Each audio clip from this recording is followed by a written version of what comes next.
My name is Jim Graham.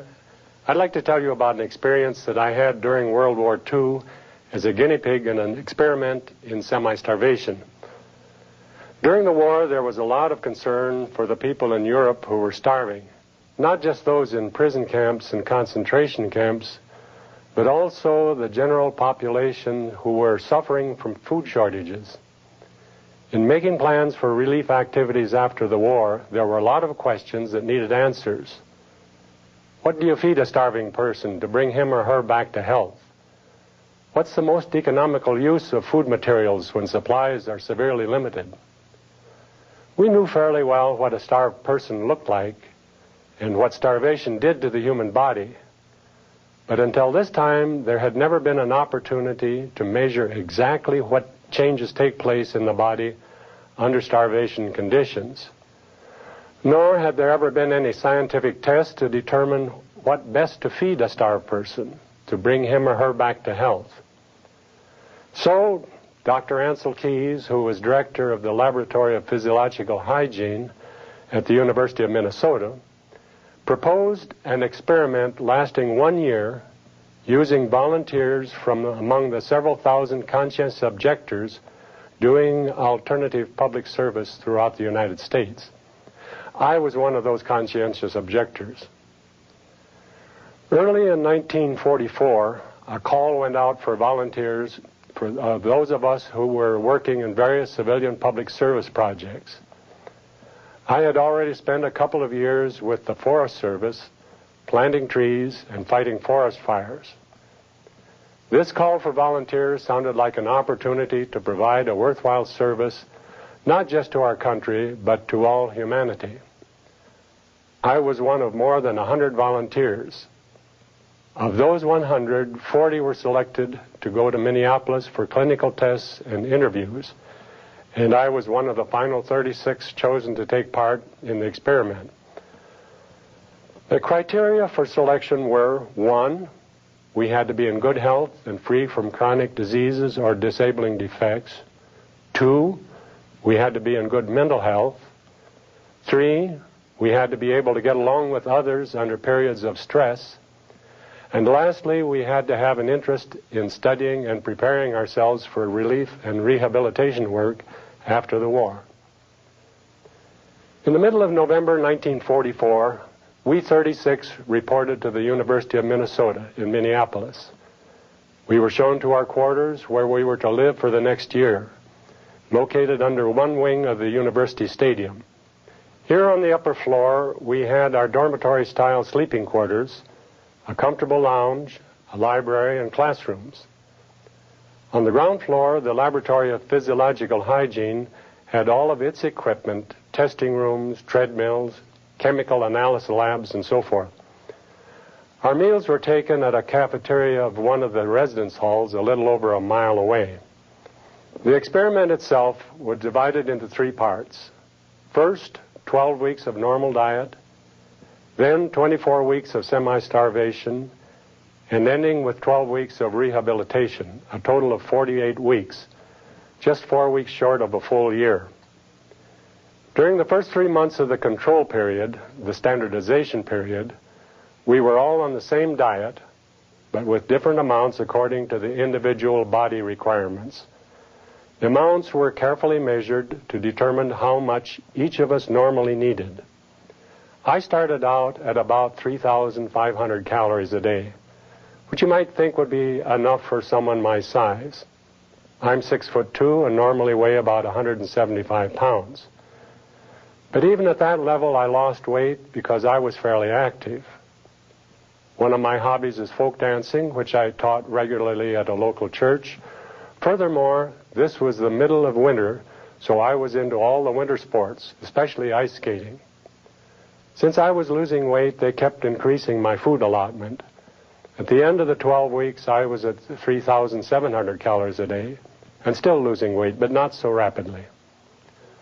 All this time, we were expected to participate in our normal activities, sports activities, social activities, and we were expected to do 15 hours of assigned work in the laundry or maintenance work, clerical work, or in the chemical lab. We were expected to carry on an educational program, studying, preparing ourselves for relief and rehabilitation work after the war, and this included taking some courses at the university, as well as special classes that were given in the laboratory. At the end of the control period, after being on the same diet for 3 months, we were put through 2 weeks of tests and measurements. These were the same tests that would be repeated at intervals throughout the experiment. They measured everything you could imagine. They measured height, weight, chest size, stomach size, blood volume, and specific gravity. You get specific gravity by weighing underwater in the swimming pool. They measured eyesight, hand-eye coordination, bone density, lung capacity, and capacity for work. They took blood samples, urine samples, stool samples, sperm samples, and bone marrow samples. They did electrocardiograms and skin biopsies and measured our basal metabolism. They observed the functioning of the stomach by feeding us a bowl of oatmeal laced with barium sulfate, and then following its progress by X-ray and fluoroscope. They measured the tendency towards fainting using a tilt table. They measured movement during sleep. In addition to all these physiological tests, we were given various psychological tests. And I should point out that throughout the experiment, we had weekly meetings with a psychologist, and each of us kept a diary. After going through all the tests and determining our normal measurements and normal body functions, on February 12, 1945, we began our 24 weeks of semi-starvation. Only 2 meals a day from now on, and only 3 daily menus. Number 1 on Monday, number 2 on Tuesday, number 3 on Wednesday, and start over again with number 1 on Thursday, and so forth. The diet was designed to represent as nearly as possible the food found in Central European countries during famine. We had whole wheat, bread, potatoes, cereals, and lots of turnips and cabbage. Only token amounts of meats and dairy products. The average daily intake was 1,570 calories, and that included about 50 grams of protein and 30 grams of fat. The 1,570 calories was an average. Some of us had less, some had more. We were expected to lose about 1/4 of our body weight during the next 6 months. Each of us was assigned a weight loss goal and given a graph showing the rate at which we were expected to lose weight. We were expected to lose weight fairly rapidly at first, and then it would level off towards the ends of 6 months. Each morning we were weighed, and if we were losing weight too fast, we'd be assigned extra bread and potatoes. Or if we were not losing weight fast enough, our allotment of bread and potatoes was reduced. At the beginning, this was a rather interesting experience. We were losing weight, of course, but for the first few weeks, we still had quite a bit of energy. We were expected to continue all activities as before, to the extent that we could. We had to walk a minimum of 22 miles per week, plus a half hour on the treadmill each week. We had to spend 15 hours a week on our assigned jobs at the lab, and of course, keep up our classes. It wasn't long, however, before we began losing our will to do anything that required energy. The days began to drag out, each day getting longer and longer, and there seemed to be no end of starvation in sight. 6 months seemed like forever. Each morning we would get up, step on the scales, and check our weight against the chart of expected weight loss to see if maybe we might be entitled to some extra bread and potatoes. I'd look in the mirror and see that my eyes looked hollow, my cheeks were only a thin covering for the bones in my face, and my hair was getting thinner. If I tried to smile, it was just a grimace. I didn't feel like smiling in the first place, and I never laughed. My muscles were almost gone, my bones protruded, and sitting on a hard chair was uncomfortable, even for a few minutes. Most of us carried around pillows to sit on. I couldn't walk up a flight of stairs without stopping to rest once or twice on the way up. I felt like an old man, and probably looked like one, since I made no effort to stand up straight. I thought about food all the time. I started collecting cookbooks, you know, the kind with beautiful color pictures of delicious-looking dishes. I felt cold all the time, even though it was the middle of summer. Nothing felt better than to find a nice warm spot in the sunshine and do nothing but lie there and soak up the heat of the sun. Luckily, we had been able to do our ice skating when we felt strong, and the worst of the starvation was in the middle of summer. Most of us suffered from edema, the collecting of liquid in the body, some more than others. I always woke up in the morning with my face puffy on the side I was lying on. Sometimes my ankles and knees were puffy, but my edema was not as bad as that of several others whose flesh bulged over their shoes by the end of the day. We became very irritable and intolerant. Little things seemed to annoy us. We were no longer polite with each other or with visitors. It seemed as if the veneer of civilization had been removed, leaving bare the animal underneath. We didn't enjoy having guests because it was an effort to entertain them, and we were not usually very diplomatic about showing our feelings about it. Food occupied our thoughts all the time. At mealtime, each one had his special way of dealing with the food. A couple of the fellows would eat their food quickly and then leave the cafeteria and try to forget about it. Most of the rest of us dawdled over our food. Some would mix their food all together. Others would savor each bite of each item on the plate.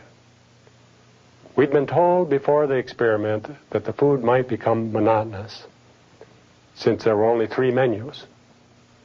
But it was far from monotonous. It was food, and any food tasted good.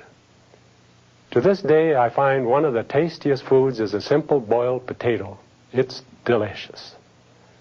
Any food looked good. Even the dirty crusts of bread in the street looked appetizing, and we envied the fat pigeons picking at them. Wasting food was a crime. We felt the waste of food in restaurants was intolerable. About 2 months into the semi-starvation period, one of the participants broke down. He was coming back from a walk downtown. One of our measured routes for our required 22 miles per week was downtown Minneapolis and back. On the way back one day, he lost his self-control, stopped at an ice cream shop for a dish of ice cream. Once he'd started, he couldn't stop. He went on an eating binge. A little further down the street, he stopped again for an ice cream sundae. And then after that, it was a series of sundaes and malted milks before returning to the lab to report that he'd broken the diet and would have to be removed from the program. The next day, we established a buddy system.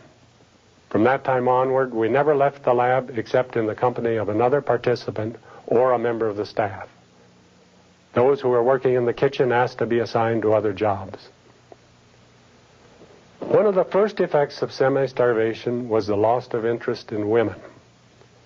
A couple of the fellows continued to date longer than the rest of us, but we found out afterwards they were having a sort of competition to see who could last the longest. They weren't really interested in the girls. Sometimes we'd go to the movies, but even that became more of an effort than it was worth. The best parts contained scenes of people eating. If the picture was funny, we couldn't laugh, and the love scenes were absolutely boring. The human body is a marvelous machine. It adjusts itself automatically to a lower food intake. Body weight reduces, of course, but also heart size, lung capacity, stomach size. Everything slows down, particularly the metabolism rate. But the changes we noticed most were psychological changes. Tests showed that our mental ability did not change significantly. We still had the ability to solve mental problems, but our will to make the effort to solve intellectual problems was very low. About halfway through the semi-starvation period, we were given a relief dinner. Instead of 2 meals, we had just one that day. The total calories for that day was about 2,300 calories. We'd been asked what menu we would like to have, and we were served a delicious meal of chicken and dressing with potatoes and gravy and a lot of other things. And we ended up with strawberry shortcake for dessert.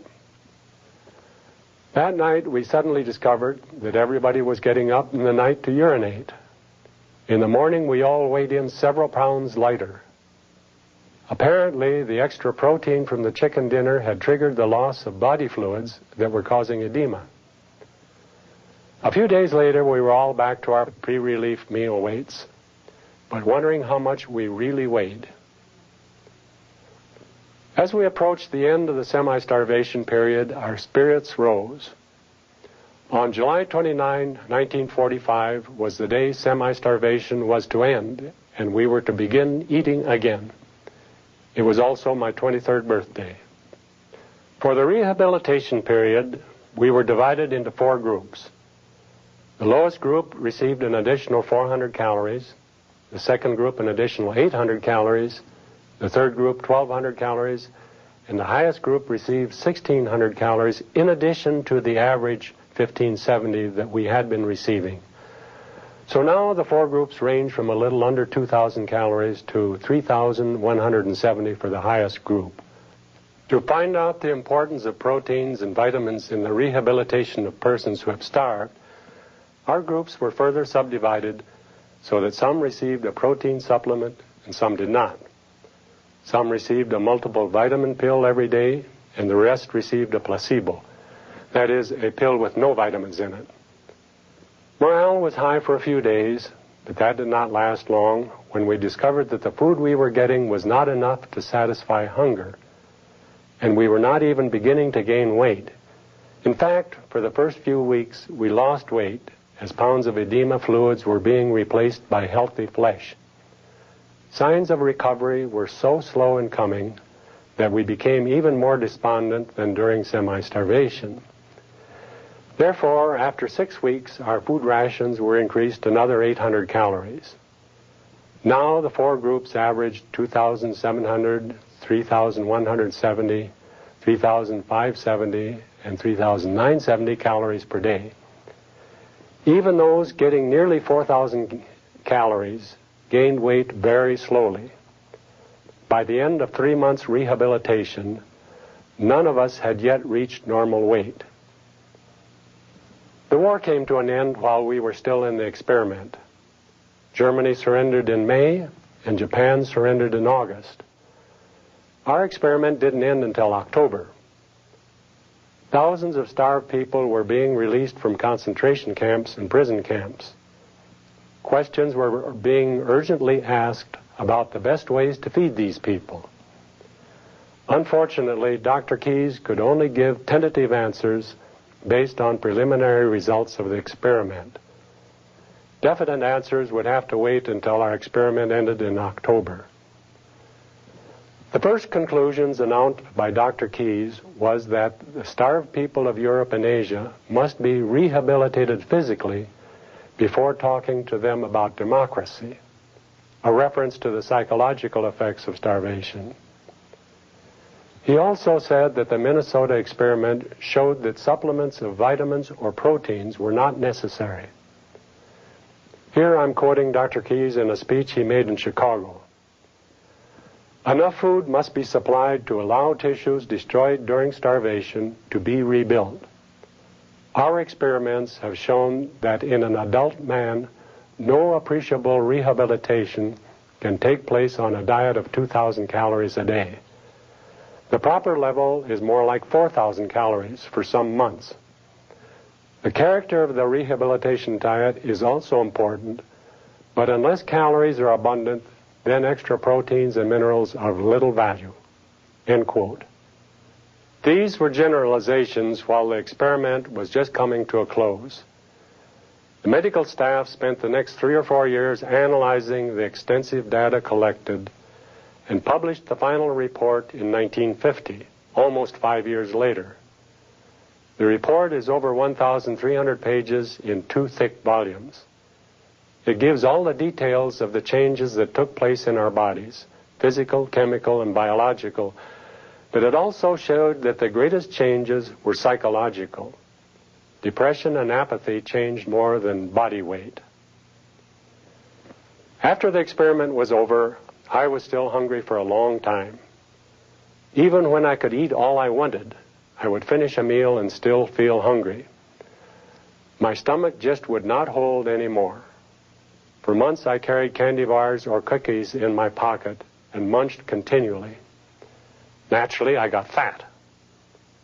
In 6 months, I went from a low of 122 pounds to a high of 225 pounds. It took me 3 years to get back to normal weight and normal eating habits. In conclusion, I would like to say that I have experienced hunger and the apathy and depression that goes with it. But we lived in sanitary quarters under the constant care of doctors. Most people in areas of famine die of other diseases because of the body's inability to resist disease. Furthermore, we knew that it would all be over on a certain date. I often think how horrible it would be to be starving and never know when it would end, if ever.